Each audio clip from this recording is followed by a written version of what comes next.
Hey,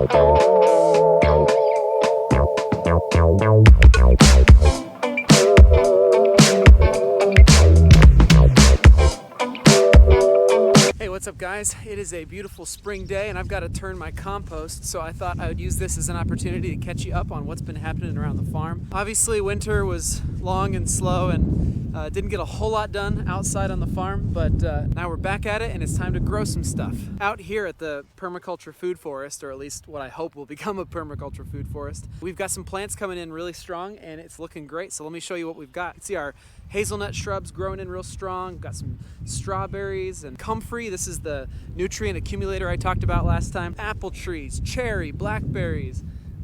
This is sorrel. There's a whole bunch of stuff that is coming in and it apparently survived the winter, which is a real encouragement because I wasn't even sure if any of it would. We're getting ready to start planting some stuff in our new raised beds, and hopefully by the end of the summer I'm gonna have a whole lot more beds that we can start using next year.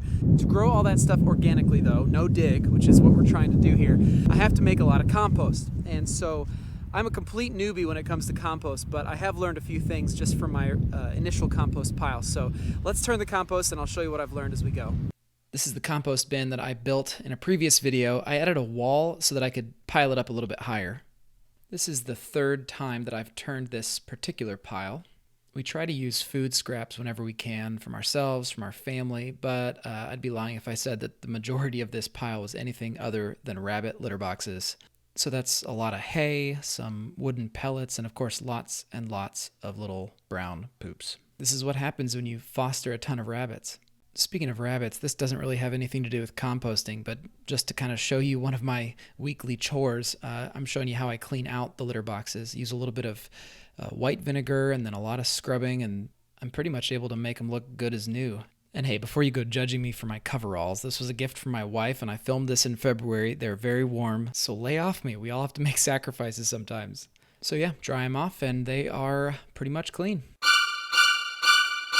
So yeah, compostable materials, wood, hay, and the rabbits contribute the rest. Okay, back to the compost pile. Now, I am brand new at this, but from what I understand, the key is to find a good mix of both green ingredients and brown ingredients. Green would be active stuff like grass or animal droppings, and brown is passive stuff like cardboard and leaves. You got to turn the pile pretty regularly to get oxygen in there, and then you got to make sure that it's consistently moist.